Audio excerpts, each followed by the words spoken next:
Hi, I wanted to clarify a few things with this assignment. I think I might have confused you a little bit with my feedback. So I'm just showing you your portion of the assignment and going to clarify some things. And if you'd like to turn it in again, then I will adjust your grade. So for this question 1, over on the right, it looks as though you were giving me an equation. And you don't need to give me an equation for this one. They already gave you the equation right here. And you just need to graph it. And as I recall, on the original one you turned in, you did come up with the points correctly. So let me go over that. So our equation is negative 3x plus 1. That y is negative 3x plus 1. So all they were asking you to do was substitute in these different x coordinates into this for x and see what y is. So again, you did this correctly if you put in negative 2 for x, so it would be negative 3 times negative 2 plus 1. That's 6 plus 1 is equal to 7.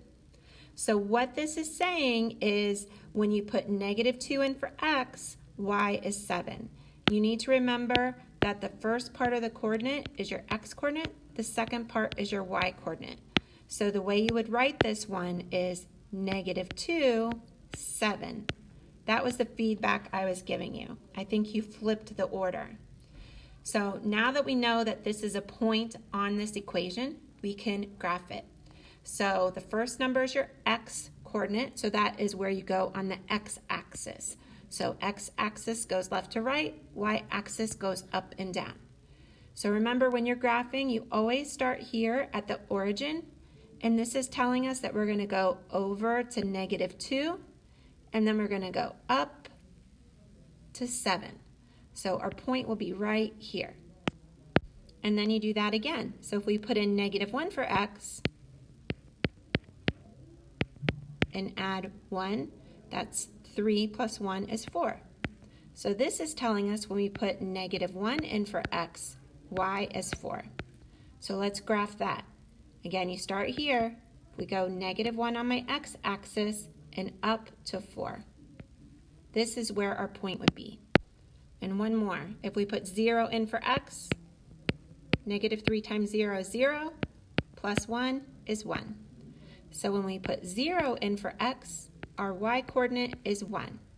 So if we're starting here, that means on our x-axis, we don't go left to right anywhere, but we are going up on our y-axis to 1. So let me just write what the other ones are, because again, you did that correctly. You're just writing this as a coordinate. So if you want to get credit for this one, all you need to do is write these last 2 points as, sorry, that should be a 2. Negative 6 plus 1 is negative 5. Write these last 2 points as coordinates and plot them, and then you draw a line to connect the dots.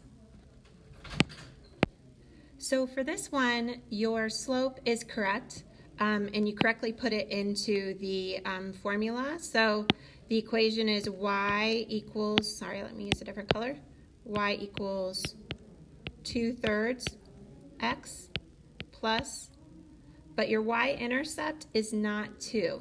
So let me go over how to do this. And also it seems like there's some confusion with the graphing. You don't just take the 2 and the 3 and plot them and draw the line. So let me go over a couple things. So to write the equation of a line, you need to know the slope and the y-intercept.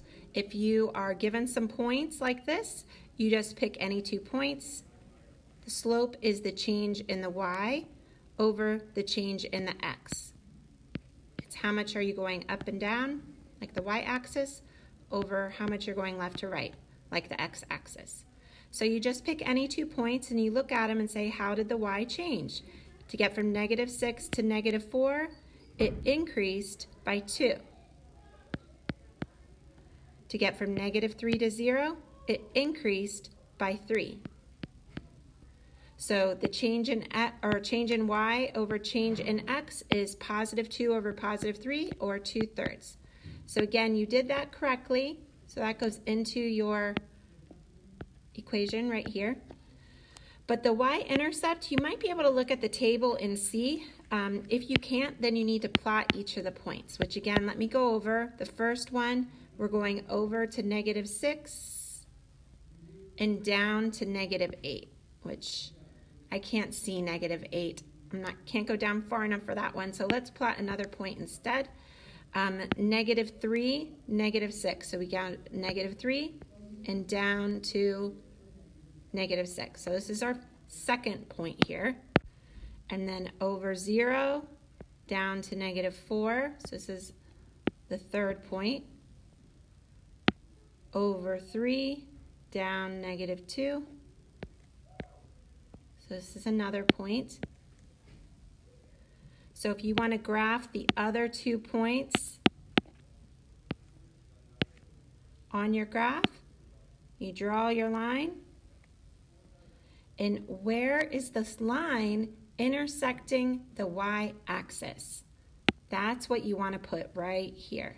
So where is this crossing the y-axis? The y-axis goes up and down. Okay, so if you do that, I'll give you credit.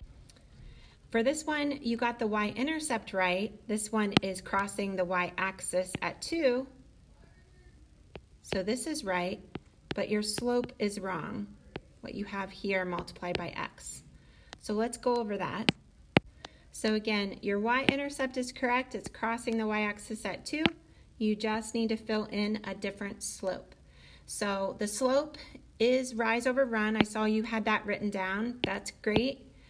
You can also think of it as the change in y over the change in x.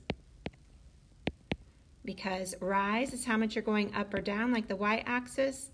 Run is how much you go left to right, like the x-axis. So this one is saying you should just pick 2 points. Pick 2 coordinates, any 2. If we pick this one right here and this one right here, let's write them down. So the first one is over 0, up 2. So the x-coordinate is 0. We're going up. The y-coordinate is 2. And this one here is over 1, 2, 3, 4, up 3. So what I would like you to do is calculate the slope. How is the y changing? What is the change in the y? What goes in the top of this fraction? And how is the x changing? What is the change in the x? What goes in the bottom of the fraction?